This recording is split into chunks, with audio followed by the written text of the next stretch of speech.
السلام علیکم.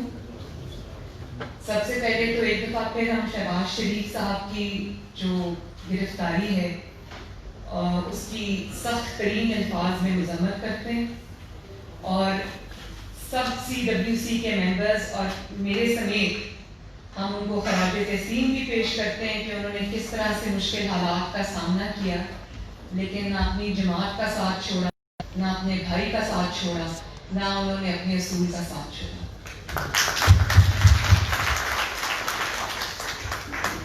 اور دوسری بات یہ کہ میں CWC کے معزز ارکان سے مخاطب ہوں کہ مجھے آج اتنی خوشی ہوئی کہ جس طرح سے آپ نے پورے جذبے کے ساتھ اور پوری اپنی قوت کے ساتھ آپ نے جس طرح مسلم لیگ نون کے نواز شریف صاحب کے بیانیے کے ساتھ آپ نے اپنے ہاتھ کھڑے کر کے خود اپنی سیٹ سے اٹھ کر جس طرح آپ نے اظہار یکجہتی کیا ہے، میں سمجھتی ہوں کہ اس کی مثال نہیں ملتی. تو آپ سب کو میرا سلام. حل کی ہے، بالکل حل کی ہے. اور میں یہ بھی سمجھتی ہوں کہ مجھے میاں صاحب پہ بھی اس بات پہ فخر ہوتا ہے کہ میاں صاحب نے پچھلے 30-35 سال سے اس جماعت کو جس طرح سے محبت دی ہے، شفقت دی ہے، جس طرح سے سینچا ہے، تو مجھے تو ایسے لگتا ہے کہ ہم سارے ایک ون بگ فیملی، ایک بڑا خاندان ہے جو یہاں پہ موجود ہے. مجھے آپ سب پہ فخر ہے، جتنا میں آپ سب پہ فخر کروں اتنا کام ہے. اب ایک بہت ضروری بات، جو باتیں پہلے ہو چکی ہیں، آپ کی میاں صاحب کی تقریر بہت کمپریہنسو تھی، اس میں انہوں نے سب ایسپیکٹس پہ بات کی اور اس کے بعد جتنے بھی قائدین نے بات کی انہوں نے سب ایسپیکٹس کو کور کیا. لیکن ایک بہت ہی امپورٹنٹ بات ہے اور وہ اس CWC کی کنزمپشن کے لیے بھی ہے اور یہ میں پاکستان کے عوام سے بھی مخاطب ہوں. یہ جو کل اسلام آباد ہائی کورٹ کے ریمارکس میاں صاحب کے کیس میں سامنے آئے ہیں، یہ نہایت افسوس ہے. اس کا ایک بیک گراؤنڈ ہے اور وہ یہ ہے، ہم عدالتوں کا احترام کرتے ہیں، اس میں کوئی شک نہیں، لیکن بطور پاکستانی مجھے اس چیز کا افسوس ہوا کہ حقائق کو نہیں دیکھا گیا. اس کی وجہ یہ ہے کہ میں ایک ہیئرنگ میں تو میں خود تھی، معاملہ جو ہے وہ میاں صاحب کی رپورٹس اور میاں صاحب کی بیماری تک جانے دیا ہی نہیں، اس کو ایبسکونڈر تک رکھا. اور اگر وہ نیب بھی اس میں شامل تھا اور اگر وہ ذرا سا بھی میاں صاحب کی بیماری یا رپورٹس کی طرف آتا تھا تو اس کو گھوم لے کے پھر ایبسکونڈر کی طرف، تزویر کی طرف لے کے جایا جاتا تھا. تو اور پھر یہ بات بھی ہوئی کہ میاں صاحب شاید اسپتال میں داخل نہیں ہیں تو میاں صاحب بیمار نہیں ہیں. تو آپ لوگ مجھے یہ بتائیں کہ ہر بیمار شخص کے اسپتال میں داخل ہوتا ہے. ایک ہارٹ پیشنٹ ہے جس کی سرجری ہونی ہے اور وہ کورونا کی وجہ سے اپنے گھر میں قید ہے، تو وہ اسپتال میں داخل نہیں ہے، تو اس کا یہ مطلب تو نہیں کہ وہ بیمار نہیں. اب حکومت کی طرف آ جائیں کہ اتنی انہوں نے اس چیز کے اوپر سیاست کی ہے اور اتنا جھوٹ بولا ہے، اتنی ڈرامہ بازی کی ہے کہ میں آپ کو بتا نہیں سکتی، کیونکہ میں اس کی آئی وٹنس ہوں. میاں صاحب تو نیب کے اندر جب قید تھے، سولیٹری کنفائنمنٹ میں تھے، اسی کمرے میں بھی قید رہی ہوں اور مجھے اچھی طرح پتا ہے کہ 24 گھنٹے کی سولیٹری کنفائنمنٹ کیا ہوتی ہے.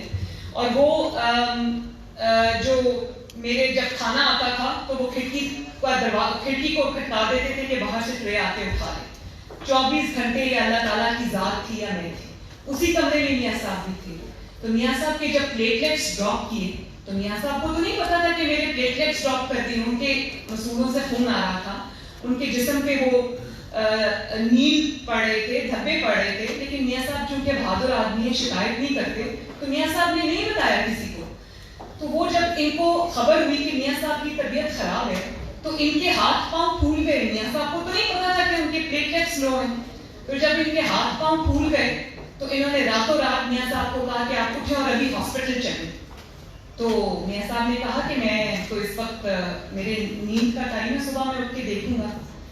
اتنا یہ لوگ پینک کر گئے کیونکہ ان کو جو ٹیسٹ انہوں نے کرائے تھے اس میں میاں صاحب کے پلیٹلیٹس انتہائی جو ڈینجرس سطح ہے اس سے بھی لو چلے گئے تھے. اب وہ بات کی بات ہے کہ وہ پلیٹلیٹس کیسے لو ہوئے اور اس میں کیا، کیونکہ میاں صاحب ان کی کسٹڈی میں تھے، میاں صاحب اس عمران خان نامی انسان کی کسٹڈی میں تھے، نیب کی کسٹڈی میں تھے. وہ سوال جو ہے وہ تو میں بعد میں کسی وقت مناسب وقت پہ اٹھاؤں گی. یہ سوال تو اٹھے گا کہ میاں صاحب کی حالت اس تک کیسے پہنچی. یہ سوال ہم چھوڑیں گے نہیں، یہ جانے نہیں دیں گے، وہ اٹھے گا انشاءاللہ. لیکن ابھی میرا مقدمہ کچھ اور ہے. اور اس کے بعد جب میاں صاحب کو ہسپتال لے کے جایا جاتا ہے تو مجھے بھی لیا ہے ہاسپٹل ادھر سے، کیونکہ مجھے بہت تکلیف تھی. مجھے نہیں پتا تھا کہ میاں صاحب کو کیا ہوا. مجھے کسی ہمدرد نے صرف کان میں یہ بتایا کہ آپ کے والد کی طبیعت بہت خراب ہے اور ان کو ہسپتال لے گئے ہیں گزشتہ رات کو. تو میں بڑی حیران ہوئی. میں نے کہا ان کو کیا ہوا؟ میں سمجھی ان کو ہارٹ کی پرابلم ہوئی ہے کیونکہ دل کے مریض ہیں. تو میں سمجھی ان کو ہارٹ کی پرابلم ہوئی، لیکن مجھے نہیں پتا تھا کہ ان کے پلیٹلیٹس ڈراپ کیے. خیر میں پورا دن آوازیں دیتی رہی جیل کی سلاخوں سے کہ کوئی آ کے مجھے میرے والد کا حال بتائے. کسی نے نہیں بتایا. اس سے اگلے دن جب میں نیب کورٹ میں میری پیشی تھی، میں نیب کورٹ میں گئی. میں نے درخواست دی جج کو کہ مجھے on my way back to Kot Lakhpat jail مجھے میاں صاحب سے ملاقات کی اجازت دی جائے. آپ یقین کریں کہ نیب کورٹ کے جج نے ایسے میری صرف یہ کہا کہ 1 گھنٹے کے لیے مجھے on my way back to Kot Lakhpat jail مجھے اجازت دی جائے کہ میں میاں صاحب کو ایک نظر دیکھ لوں. ایک بیٹی ایک نظر دیکھ لے اپنے والد کو. اور جج نے وہ ایسے پڑھی اور جج نے اس کو الٹا کر کے رکھ دیا اور وہ کمرہ عدالت سے باہر بھاگ گیا. اس نے کہا میری جورسڈکشن میں یہ چیز آتی نہیں. خیر جب عوام کا شور مچا اور مجھے لے جایا گیا سروسز ہاسپٹل، تو میں اس بات کی گواہ ہوں کہ جب صبح فجر کے بعد میں میاں صاحب کو دیکھنے جاتی تھی کہ مجھے ڈر تھا کہ خدا نہ خواستہ رات کو کچھ ہونا گیا. میرا اور میاں صاحب کا کمرہ بالکل ساتھ ساتھ تھا. تو میں فجر کے فوراً بعد میں جب جاتی تھی تو میاں صاحب کرسی پہ فجر پڑھ رہے ہوتے تھے. تو میں شیشے سے ان کو دیکھتی تھی کہ اور تسلی کرتی تھی کہ میرے والد کی طبیعت ٹھیک. تو ایک دن جب ہم میاں صاحب کے کمرے میں بیٹھے تھے تو 11 رکنی ان کا وفد تھا جو ٹیم بنائی تھی ڈاکٹرز کی. سرکاری ڈاکٹرز تھے، سرکاری اسپتال تھا. اور آپ صرف سرکاری ڈاکٹرز اور اسپتال نہیں تھا، اس کے اندر آپ کی جو ہیلتھ منسٹر ہیں یاسمین راشد صاحبہ، وہ بھی کانسٹنٹلی وہاں پر تعینات تھی. بلکہ ان کو ایک رپورٹ ان کے ہاتھ سے گزرتی تھی، ان کے نظر سے گزرتی تھی. کوئی بھی چیز میاں صاحب کی ان کی نظر کے بغیر آگے نہیں جاتی تھی. وہ بھی وہاں پہ تھی، وہ آ کے میاں صاحب سے ملی تھی. اور ایک دن جب میں میاں صاحب کے ساتھ کوئی 10 بجے کے قریب ہم بیٹھے تھے تو ڈاکٹرز آئے. انہوں نے میاں صاحب نے ان کو کہا کہ مجھے رات کو چیسٹ پہ، یہ میرے سامنے بات ہوئی کہ مجھے چیسٹ کے اوپر پریشر فیل ہوا. تو انہوں نے پوچھا کہ کتنی دیر یہ کیفیت رہی. تو میاں صاحب نے کہا کہ کم از کم 8 گھنٹے. انہوں نے کچھ میرے سامنے بلڈ سیمپلز وغیرہ دیے ڈاکٹرز نے. تھوڑی دیر کے بعد وہ بھاگے واپس آئے اور انہوں نے کہا کہ میاں صاحب آپ کو رات کو ہارٹ اٹیک ہوا ہے. اور میاں صاحب کو وہاں پر 4تھا ہارٹ اٹیک ہوا. ان کے ہاتھ پاؤں کھولے، انہوں نے آپس میں مشورہ کیا. انہوں نے سوچا کہ خدا نہ خواستہ ان کو میاں صاحب پہ ترس نہیں آیا. یہ بات آپ یاد رکھنا، ان کو میاں صاحب پہ ترس نہیں آیا. میاں صاحب پہ مجھے عمران خان تو کہتا تھا نا کہ مجھے رحم آ گیا اور میں نے رحم کرتے کرتے میاں صاحب کو باہر بھیج دیا. تو وہ بات دوسری بات میں بعد میں آتی ہوں. ان کو رحم اپنے اوپر ہے. ان کو پتا چلا کہ پاکستان کی عوام کو اگر خدا نہ خواستہ میاں صاحب کو کچھ ہو گیا تو لوگ ان کا گریبان پکڑیں گے اور ہمیشہ پکڑیں گے. تو ان کے ہاتھ پاؤں پھولے، یہ سر جوڑ کے بیٹھے. اب یہ تقریر کس نے سنی تھی؟ عمران خان کی، جس میں اس نے کہا کہ مجھے یقین نہیں آیا. تو میں نے اپنے جو شوکت خانہ میموریل ہاسپٹل کے ڈاکٹر ہیں ان کو میں نے بھیجا اور انہوں نے کہا کہ نواز شریف کی حالت بہت خراب ہے. کس نے یہ تقریر سنی تھی؟ تو یہ تقریر کو ابھی زیادہ عرصہ تو نہیں گزرا نا، ابھی اس تقریر کو زیادہ عرصہ نہیں گزرا. میڈیا کے پاس کوئی ساری ریکارڈنگ موجود ہے. میڈیا کے پاس وہ ہر پریس کانفرنس کی ریکارڈنگ موجود ہے جو انہوں نے خود کی، ان کے وزراء نے کی، ان کی یاسمین راشد نے کی. اور میں ویسے یاسمین راشد صاحبہ کے خلاف میں نے 3 دفعہ الیکشن لڑا اور جیتا ہے ماشاءاللہ. تو میری ایک دفعہ 2 دفعہ اپنے والد کے لیے لڑا تھا، ایک دفعہ اپنی والدہ کے لیے لڑا تھا. لیکن یقین مانے میرے دل میں اس عورت کی عزت آج بڑھ گئی کیونکہ ساری حکومت اکٹھی ہو کے جہاں جھوٹ بول رہی ہے وہ عورت آج بھی سچ بول رہی ہے. وہ کہہ رہی ہے کہ نواز شریف کی رپورٹ صحیح تھی، نواز شریف کی رپورٹس غلط نہیں تھی. تو اپنی ہی حکومت کو آئینہ دکھانا ہر کسی کے بس کی بات نہیں ہے. اور دوسری بات یہ کہ جہاں تک عمران خان کا تعلق ہے کہ دھوکہ دے کے بھاگ گئے، باہر بھاگ گئے، تو یہ تو اب اپنے زخم چاٹ کر اور کچھ نہیں کر رہا، لیکن اس کی ایک جو تم نے کبھی کوئی حرکت کی ہو اس کے اوپر تو کھڑے ہو جائے تمہیں چاہے سلیکٹڈ ہو کے صحیح، تمہیں ایک وزیر اعظم کی کرسی تو ملی ہے نا، اسی کرسی کی لاج رکھ لو، کسی ایک بات پہ کھڑے ہو جائے کرو۔ کل تم سب لوگوں نے کہا نواز شریف بیمار ہے اور حالت خراب ہے اور باہر بھیجا، اور آج کہہ رہے ہو کہ نواز شریف باہر چلا گیا۔ تو یہ جو out of turn Nawaz Sharif کی اپیل لگی ہے اور اس کے بعد یہ ایبسکانڈنٹ ڈکلیئر ہوئے، تو یہ اس چیز کا یہ پوری پلاننگ تھی کہ ان کو نظر آ رہا تھا کہ اب اے پی سی آئے گی اور نواز شریف صاحب کو اللہ تعالیٰ نے بہتر کر دیا ہے، یہ بات کریں گے، کیمپین کو لیڈ کریں گے، تو یہ سارا کھیل جو ہے یہ اس لیے کھیلا گیا ہے۔ تو لوگوں کو، قوم کو ابھی بھولا نہیں ہے آپ کی پریس کانفرنسز جس میں آپ نے خود کھڑے ہو کے اعلان کیا تھا کہ نواز شریف بیمار ہے۔ تو نواز شریف صاحب تو قیدی تھے، وہ تو اس چیز پہ قادر نہیں تھے کہ وہ اپنے آپ کو خود ہی بیمار ڈکلیئر کرتے اپنی ہی ایک جیل کے اندر سے، کیونکہ جب نواز شریف صاحب سروسز ہاسپٹل میں داخل تھے تو ہمارے کمروں کے آگے پولیس کھڑی تھی، ابھی نہ میاں صاحب کی بیل ہوئی بھی تھی نہ میری بیل ہوئی تھی، تو ہمارے تو کمروں کے آگے پولیس کھڑی ہوئی تھی، ہماری ہر چیز نیب اور پولیس کے ہاتھ سے ہو کے گزرتی تھی۔ تو ایک قیدی جو کہ بیمار ہے، ہارٹ اٹیک اس کو ہوا ہے اور اس کو آپ نے ایک کمرے میں بند کیا ہوا ہے، تو اس نے اپنے آپ کو خود ہی بیمار کیسے ڈکلیئر کر دیا؟ اس نے اپنی رپورٹس خود ہی کیسے بنوا لی اور وہ خود کیسے باہر چلا گیا؟ اب یہ جھوٹا پروپیگنڈا جو ہے نا، اس کا عوام کے اوپر اثر ہونے والا نہیں ہے۔ لوگ ایک ایک چیز سمجھتے ہیں اور مجھے خوشی ہے کہ عوام کے اندر آج یہ شعور ہے کہ وہ دودھ کا دودھ اور پانی کا پانی کر سکتے ہیں۔ اور جہاں تک یہ عمران خان کی بات ہے تو یہ تو میں کہہ چکی ہوں کہ اب اس کو جو مرضی کرے، اب اللہ تعالیٰ نواز شریف کو اس کے ہاتھ سے بات نکال کے باہر نکلے اور اب یہ زخم چاٹتا رہ جائے، اپنے زخم سہلاتا رہ جائے۔ اللہ تعالیٰ خیر کرے، میاں صاحب علاج کر کے انشاءاللہ تعالیٰ واپس آئیں گے، لیکن کاش یہ اس کرسی کی لاج رکھ لیتا، جو کہ میں مانتی ہوں کہ ووٹ نواز شریف کو ڈالے اور نکلے وہ کسی اور کے حق میں جیسے بھی ہوتے، لیکن کرسی کی لاج رکھنی چاہیے تھی۔ اور اپنی بات جب ہوتی ہے، اور بات ہمیشہ کبھی اپنی غلطی نہیں ماننی، ہمیشہ دوسروں پہ ڈالنی ہے۔ ایسا مورا لے کے آئے جس کو یہ بھی پتا نہیں ہے کہ اپنی غلطی کو کیسے اون کیا جاتا ہے یا اپنی بات پہ کیسے کھڑا ہوا جاتا ہے۔ آج اگر لوگوں کو آرام سے کہتا ہے، بڑی ڈٹائی کے ساتھ کہتا ہے کہ نواز شریف کی خیر اور مسلم لیگ نون کی خیر ان کے ساتھ اسٹیبلشمنٹ ڈیل کر لے گی، تو جس انسان کی، اور پھر وہ یہ کہتا ہے کہ میرے خلاف اگر بات ٹی وی پہ ہو رہی ہو تو اس کو روک لیتا ہے۔ اس سے کیمرہ کو، میری آواز جب پچھلے سال بند کی تھی جب میرے جلسے ہو رہے تھے، تو اس کو وہ روک لیتا ہے، لیکن اگر کسی اور کے خلاف بات جا رہی ہو تو میڈیا کو کہتا ہے اس کو دکھاؤ، کیونکہ جن کے ساتھ وہ ایک پیج پہ ہے نا، وہ ان کا سگا بھی نہیں ہے، ان کے لیے بھی وہ اچھا نہیں سوچ سکتا۔ تو بات صرف یہ ہے کہ اگر آپ آج، مجھے یو کے کا میں نے اسٹیٹمنٹ پڑھا ہے، انہوں نے کہا کہ ہم آپ کی کسی بھی انٹرنل پالیٹکس میں شامل نہیں ہوں گے، اور نواز شریف کو لانا نہ لانا، ان کو کرنا، وہ آپ کا انٹرنل معاملہ ہے پاکستان کا، یو کے اس میں شامل نہیں ہوگا۔ تو اگر آپ نے یہی چاہتے ہیں تو پھر دیکھیں پاکستان کے اندر جو ارشد ملک صاحب کی ویڈیوز سامنے آئی ہیں، پاکستان کے اندر جو جسٹس جو شوکت عزیز صدیقی صاحب ہیں، ان کے جو ہوش اڑا دینے والے انکشافات ہیں، ان کی تقریریں، ان کی ویڈیوز آج بھی ہیں، تو پھر یہ چیزیں تو پہلے پاکستان کے اندر دنیا دیکھے۔ جب آپ نواز شریف کو کہیں گے کہ نواز شریف وہاں سے یہ مقدمہ یہاں چل رہا تھا تو وہ وہاں بھاگ گئے، وہ یہ ہو گیا، تو پھر ارشد ملک کی جو ویڈیوز ہیں اور جو بھی آپ نے سازشیں کی ہیں وہ پوری دنیا کے سامنے آئیں گی انشاءاللہ تعالیٰ۔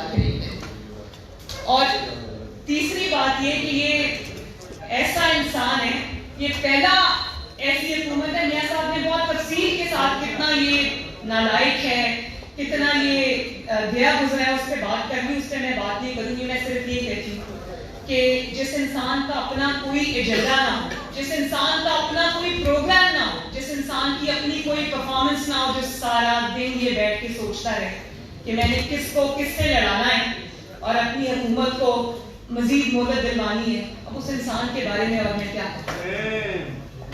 یہ ایک میں چیز پڑھنا چاہتی ہوں، یہ مجھے ابھی کسی نے بھیجا، جسٹس شاہد عثمانی صاحب کے ریمارکس ہیں۔ جسٹس شاہد عثمانی صاحب نے فرمایا کہ جسٹس محسن اختر کیانی کے نواز شریف سے متعلق ریمارکس نامناسب ہیں.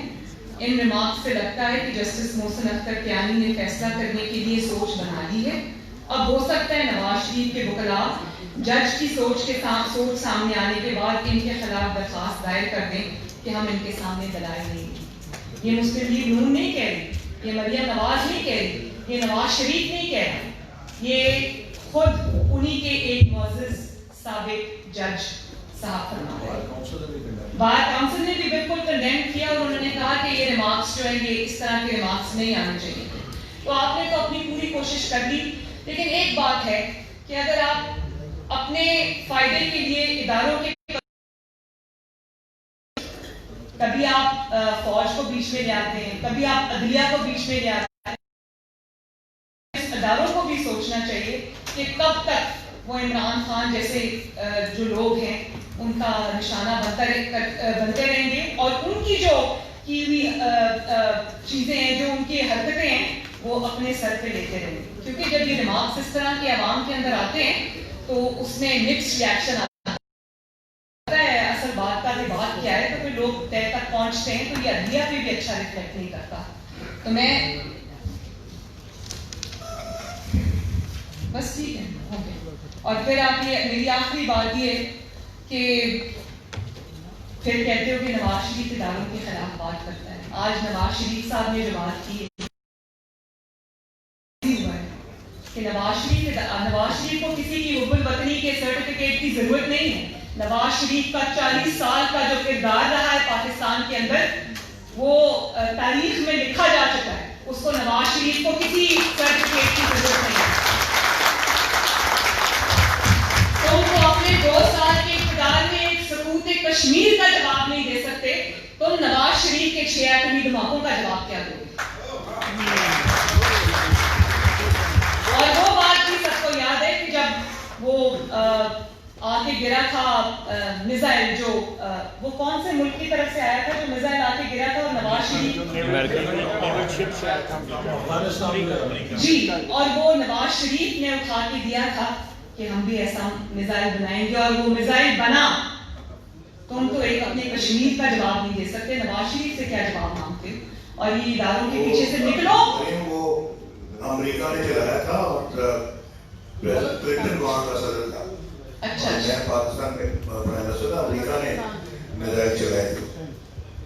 تو یہ تو تاریخ کا حصہ ہے چیزیں, پاکستان کے عوام اس کے گواہ ہیں. تمہارے پہ یہ وقت آیا ہوتا کہ تمہیں بھارت کے 5 ایٹمی دھماکوں کے جواب میں 6 ایٹمی دھماکے کرتے تو تم تو ساتھ والے کمرے میں چھپ کے بیٹھے ہوتے. تمہارے اندر تو اتنا بھی حوصلہ نہیں.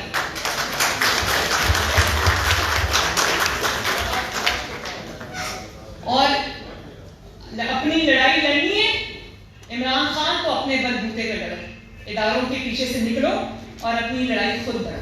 یہ چھوڑ دو, سامنے آؤ. نواز شریف سے ڈرتا ہے, جہاں نواز شریف کی بات آتی ہے وہاں اداروں کو آگے کر دیتا ہے. تو اداروں کو بھی یہ سوچنا چاہیے کہ نواز شریف کے پیچھے کروڑوں عوام کھڑی ہیں اور وہ نواز شریف کے ساتھ یکجا ہیں, اور وہ سمجھ رہے ہیں کہ نواز شریف جو بات کر رہا ہے وہ ٹھیک کر رہا ہے. اور نواز شریف کے جو ووٹرز ہیں ان کے علاوہ جو نیوٹرل لوگ ہیں اور جو ملک کے ساتھ محبت کرتے ہیں, جمہوریت کو اس ملک میں پلتا پھولتا دیکھنا چاہتے ہیں, وہ بھی آج نواز شریف کے ساتھ کھڑے ہیں. اور آخری بات, مجھے رات کو یہ پتہ چل رہا تھا کہ یہ مجھے 16 MPO نے مینٹیننس آف پبلک آرڈر میں گرفتار کرنا چاہتے ہیں. تو میں الحمدللہ ایک دفعہ پھر یہ کہنا چاہتی ہوں کہ میں مسلم لیگ نون کے لیے, عوام کے لیے, پاکستان کے لیے میں حاضر ہوں. جہاں مجھے پارٹی ڈیوٹی لگائے گی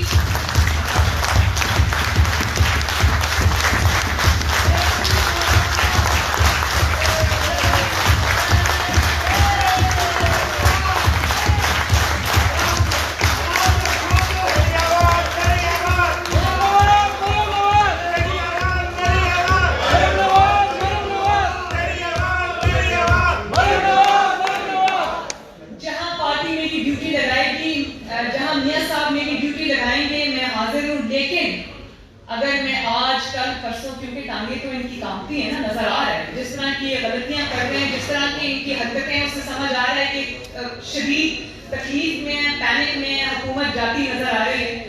تو اگر یہ مجھے گرفتار کریں گے تو CWC کے سارے معزز ارکان سے اور جتنے لوگ بھی یہاں پر بیٹھے ہیں، میری سب سے، مجھے اس میں کوئی شک نہیں ہے، مجھے یہ کہنے کی بھی ضرورت نہیں ہے، لیکن ایک دفعہ میں ریٹریٹ کرنا چاہتی ہوں کہ سب سے میری ریکویسٹ ہے کہ پاکستان کا جو ہم نے علم اٹھایا ہے، نواز شریف کا جو ہم نے اس کی جدوجہد کا جو علم اٹھایا ہے، مسلم لیگ نون جو عوام کی، پاکستان کی ووٹ کی عزت کی جو جنگ لڑ رہی ہے، سویلین سپریمیسی کی جو جنگ لڑ رہی ہے، اس میں آپ اس پرچم کو سرنگو نہیں ہونے دیں.